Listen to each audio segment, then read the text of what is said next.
Alhamdulillahirabbil alamin hamdan katsiran thayyiban mubarakan fih.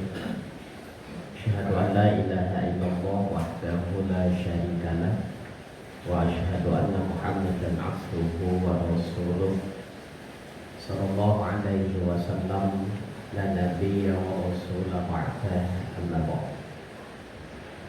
Wa ya ibadallah, inni usikum wa nafsi bitaqwallah faqad fazal muttaqun. Ittaqullaha haqqa tuqatih wa la tamutunna illa wa antum muslimun. Kama qala Allah Ta'ala fi Qur'anil Karim, a'udzu billahi minasyaitonir rajim. Bismillahirrahmanirrahim. Inna a'tainakal kautsar fasholli li rabbika wanhar. Surah Al-Kautsar surat yang ke-108 ayat 1 dan ayat 2. Syukur kita pada Allah, alhamdulillah siang ini Allah masih memberikan kita hidayah. Alhamdulillah kita masih diberikan Allah kekuatan untuk bisa hadir ke masjid untuk menunaikan ibadah khosroh yang Allah wajibkan bagi kita yang mukallaf, yaitu ibadah Jumat secara berjamaah. Salawat dan salam kita doakan kepada Allah semoga selalu dilimpahkan buat junjungan kita Habibullah Muhammad sallallahu alaihi wasallam. Allahumma shalli ala sayyidina Muhammad wa ala ali sayyidina Muhammad. Ma'asyiral muslimin sidang jamaah Jumat rahimakumullah, pada kesempatan Jumat kali ini khatib berwasiat kepada kita semua dan juga terkhusus bagi khatib sendiri yang menyampaikan agar kita senantiasa meningkatkan keimanan kita kepada Allah, karena sebaik-baik dan semulianya orang-orang yang beriman di hadapan Allah adalah yang terbaik ketakwaannya. Inna akramakum indallahi atqakum. Dan berbekallah kata Allah, karena sebaik-baik bekal berkat Allah adalah yang terbaik ketakwaannya.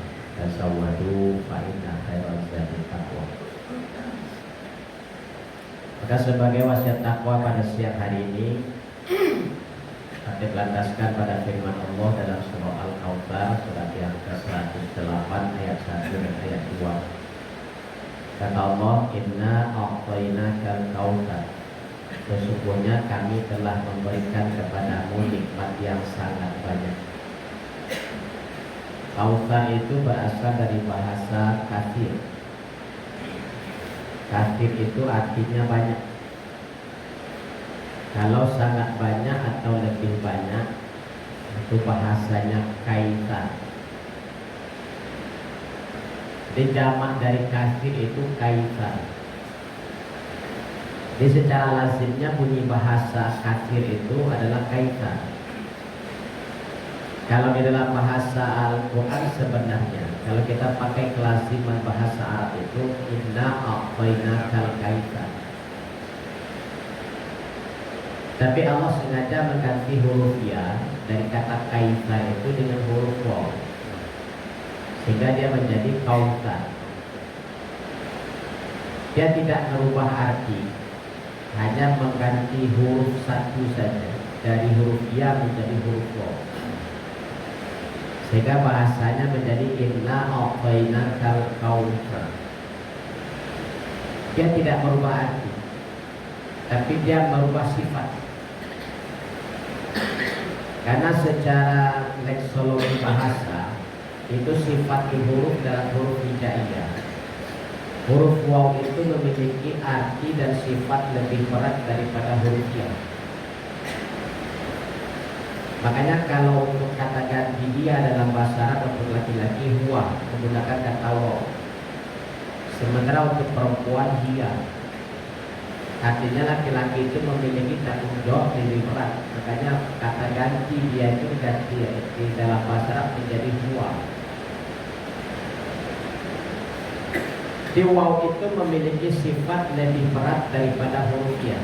Nah, kenapa awal kata yang semestinya kautsar Allah ganti menjadi kautsar? Dan ini berkaitan dengan nikmat yang sangat banyak. Artinya semakin banyak nikmat yang Allah berikan kepada kita, semakin berat hisabnya di akhirat.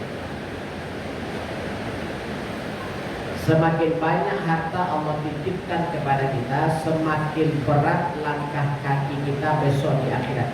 Karena setiap nikmat yang Allah berikan kepada kita itu tidak gratis. Setiap nikmat yang Allah berikan kepada kita akan Allah minta nanti pertanggungjawabannya. Semua nikmat itu akan Allah pertanyakan besok di akhirat. Tsumma latus'alunna yawma idzin 'anil na'im. Setiap nikmat yang Allah berikan itu akan ditanya. Maka semakin banyak nikmat yang Allah berikan, semakin banyak pertanyaan. Maka di situ langkah kita akan semakin berat untuk mempertanggungjawabkan harta itu. Tapi Allah memiliki sifat rahmat. Meskipun Allah titip harta sebanyak-banyaknya ke kita, dan meskipun Allah tumpuk nikmat itu kepada kita semua, Allah berikan kelebihan nikmat kepada kita dibandingkan dengan orang lain, Allah bisa meringankan hisab harta itu selama kita bisa memenuhi dua kategori dari Allah, dua syarat. Pertama, fasholli li rabbika, yang kedua wadhar. Sholatlah karena Tuhan dan berkurban. Kalau nikmat dalam bentuk amal, perbuatan, itu akan selesai dengan sholat. Hisab amal perbuatan akan selesai dengan sholat. Inna awwala ma yuhasabu bihil 'abdu yaumal qiyamah as-shalah. Amalan yang pertama kali dihisab oleh Allah nanti kepada kita semua itu adalah sholat. Jika sholatnya sempurna, maka hisab selesai. Karena jika sholat sempurna, semua Allah anggap sempurna, maka hisab selesai.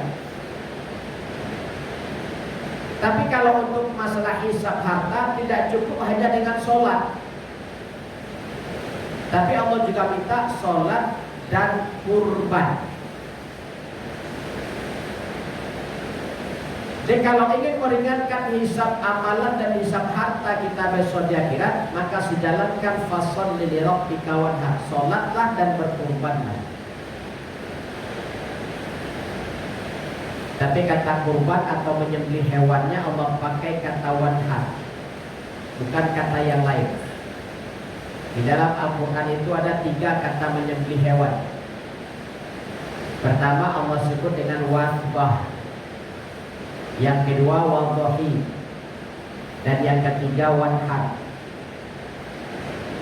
Apa bedanya? Kalau wadhbah dari kata dhabaha. Dhabaha itu yang disembelih hanya kambing saja, tidak yang lain. Makanya ketika Nabi Ismail akan disembelih oleh ayahnya Nabi Ibrahim, kemudian Allah ganti dia dengan seekor domba.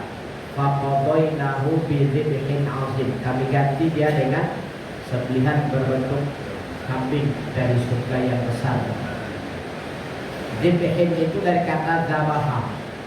Artinya yang disembelih hanya kambing saja. Yang kedua ada kata menyembelih hewan itu yang disebut dengan bahasa wadhahi. Wadhahi itu yang disembelih boleh kambing, boleh sapi, boleh kerbau, boleh juga unta. Tetapi hari dibatasi hanya 4 hari saja. Hari Adha dan atau hari Nahar dan hari Tasyrik 10, 11, 12, 13. Lewat itu tidak ada lagi.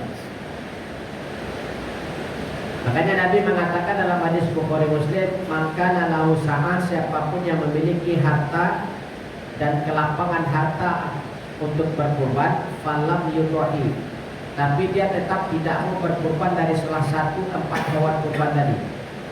Unta juga tidak, kerbau juga tidak, sapi juga tidak mau, bahkan kambing yang teringan pun dia tidak melakukan kurban. Maka kata Nabi, fala yaqrabanna musallana, dia tidak usah lagi mendekat ke tempat kami sholat. Artinya dia sudah tidak dianggap oleh Nabi sebagai umatnya. Dipercuma dia ikut sholat bersama Nabi, sementara dia membohongi diri dia dan membohongi Allah di hadapan manusia. Dia cukup harta, ada kemampuan untuk berkurban, tapi dia tetap tidak mau berkurban dengan alasan yang dicari-cari, maka kata Nabi, tidak usah dia ikut sholat lagi bersama kita. Percuma. Makanya Allah katakan wallahi. Nabi juga menyebutnya dengan kata wallahi. Pilihlah salah satu dari 4 hewan kurban itu. Nah, kalau kata wanhar itu yang disembelih hanya unta saja. Tidak ada yang lain. Nah, kenapa Allah kaitkan antara Kausar dengan wanhar? Inna a'tainakal kausar. Kami telah memberikan nikmat yang sangat banyak, kata Allah. Fasholli li rabbika wanhar. Maka sholatlah karena Tuhanmu dan sembelihlah unta.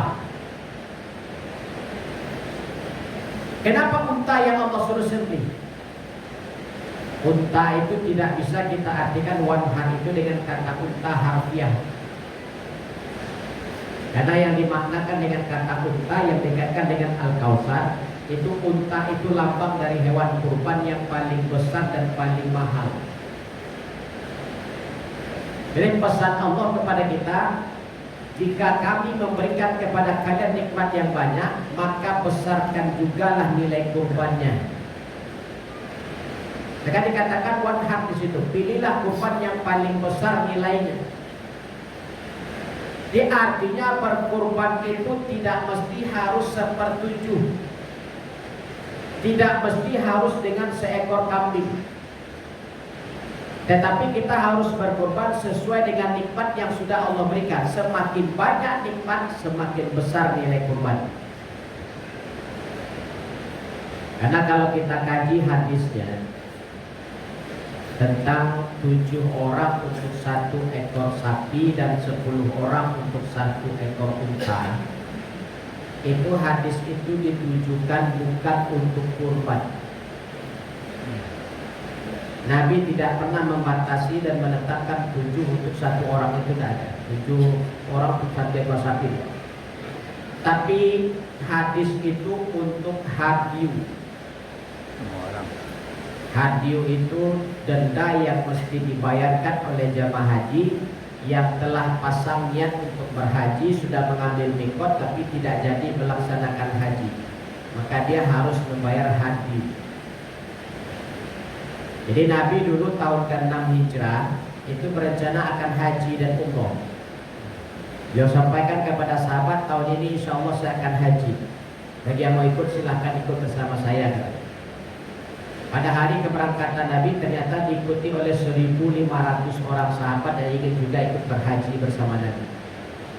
Kemudian Nabi berangkat dengan rombongan 1.500 orang itu dari Madinah ke Makkah. Sampai di daerah Zulhulaifah. Di situ Nabi mengambil mikot, mengganti pakaian dengan pakaian ihram yang 2 lembar kain.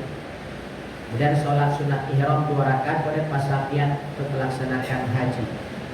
Maka setelah selesai mengambil mikot dan memasang niat, Nabi berangkat menuju ke Makkah untuk menunaikan haji. Kemudian sampai di daerah Hudaybiyah, Rasulullah dicegat oleh kaum kafir di bawah kepemimpinan Khalid bin Walid. Khalid mengatakan ke Rasulullah, Muhammad, engkau dan umatmu dilarang tahun ini masuk kota Mekah. Kalau kalian bersekarir masuk kota Mekah, itu kata Khalid, kita parang di daerah Hudaybiyah. Meskipun ini bulan Dzulqa'dah, bulan yang diharapkan untuk parang.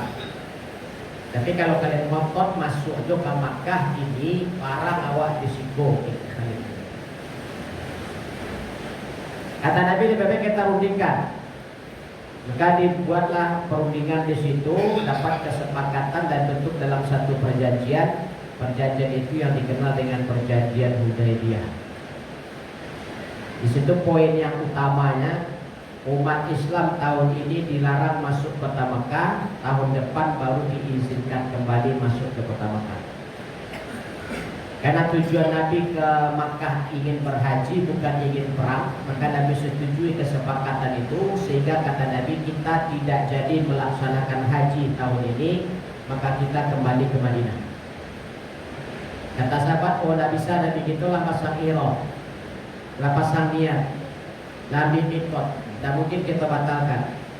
Terpaksa kita batalkan demi kemaslahatan umat. Tujuan kita ke Makkah untuk berhaji, bukan berperang.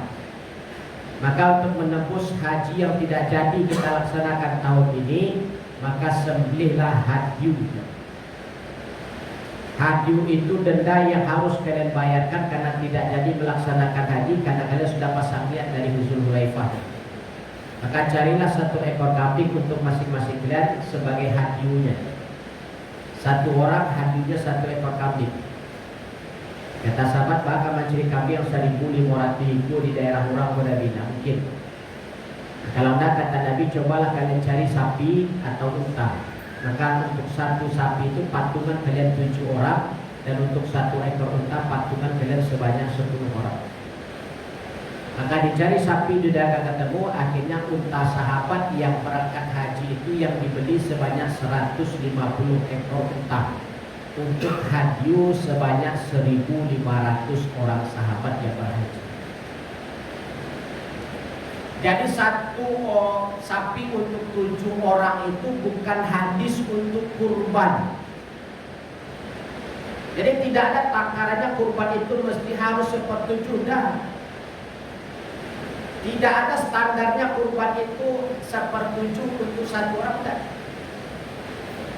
Bisa jadi 1 orang untuk 1 ekor kambing, bisa jadi 1 orang untuk 1 ekor sapi, bisa jadi 2 orang untuk 1 ekor sapi. Tidak mesti harus 7.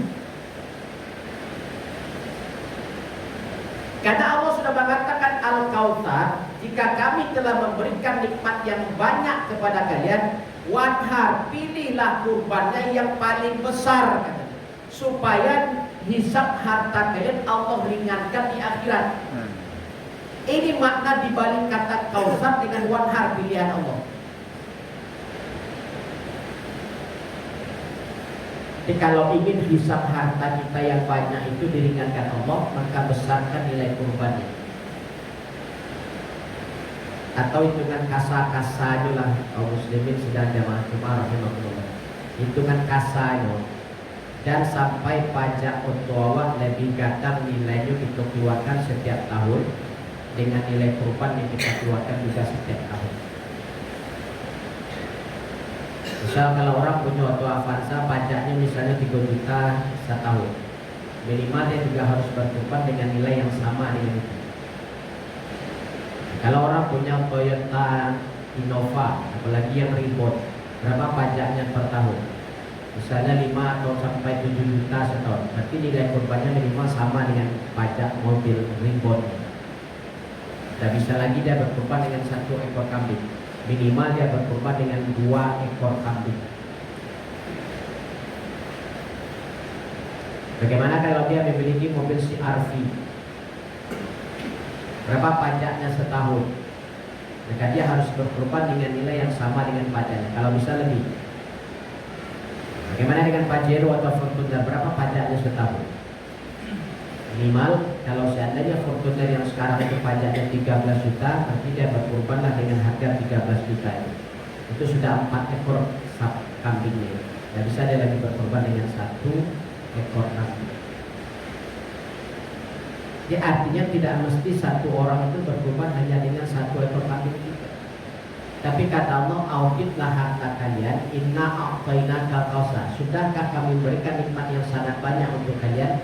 Kalau sudah, kata Allah, wanhar, pilih kurbannya yang paling besar. Makanya Allah ambil kata padanan dari Kautsar itu wanhar, bukan wasbah, kambing, tidak.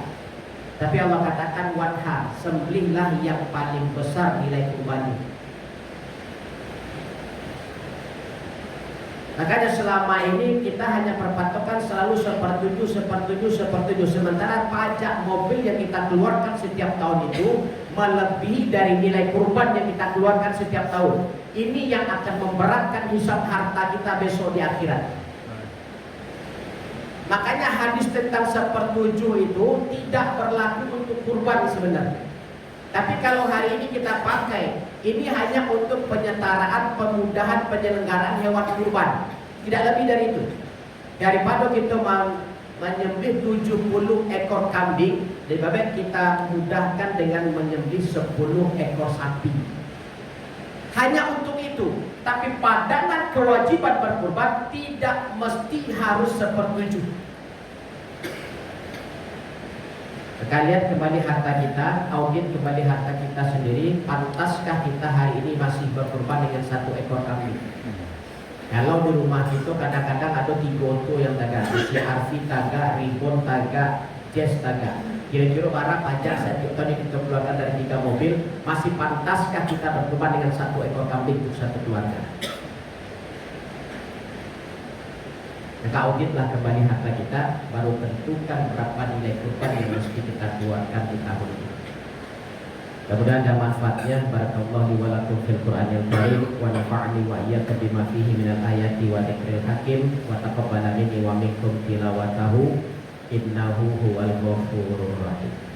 Ittihadu hifdhis-sawmi bihablillahil matin, syada la ilaha illallah wahdahu la syarikalah wa asyhadu anna Muhammadan abduhu wa rasuluh sallallahu alaihi wasallam la nabiyya wa rasula ba'da amma ba'd. Fa ya ibadallah, inni usikum wa nafsi bi taqwallah faqad fazal muttaqun.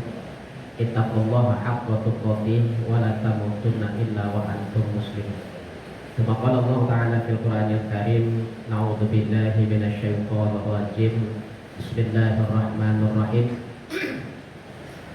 Inna Allah wa malaikatahu yusholluna 'alan nabi ya ayyuhalladzina amanu shollu 'alaihi wa sallimu taslima. Allahumma shalli 'ala Muhammad wa 'ala ali Muhammad kama shallaita 'ala Ibrahim wa 'ala ali Ibrahim wa barik 'ala Muhammad wa 'ala ali Muhammad kama barakta 'ala Ibrahim wa 'ala ali Ibrahim innaka Hamidum Majid. Allahumma ighfir lil muslimina wal muslimat wal mu'minina wal mu'minat al ahya'i minhum wal amwat innaka sami'un qaribun mujibud da'wat ya qadiyal hajat. Rabbana auzi'na an nashkura ni'mataka allati an'amta 'alaina wa 'ala walidayna wa na'mala salihan tarda wa aslih lana fi dhurriyyatina innaka tubna ilaika wa inna minal muslimin. Rabbana zalamna anfusana wa illam taghfir lana wa tarhamna lanakunanna minal khasirin. Rabbana la tuzigh qulubana ba'da idh hadaitana wa hab lana min ladunka rahmatan innaka antal wahhab. Rabbana srif 'anna 'adzaba jahannam inna 'adzabaha kana gharama innaha sa'at mustaqarra wa muqama. Rabbana taqabbal minna innaka antas samiul alim wa tub 'alaina innaka antat tawwabur rahim. Rabbana atina fid dunya hasanah wa fil akhirati hasanatan wa qina adzabannar. Ibadallah, inna Allah ya'muru bil 'adli wal ihsan wa ita'i dzil qurba wa yanha 'anil fahsya'i wal munkari wal baghi ya'izukum la'allakum tadhakkarun wa la dzikrullahi akbar.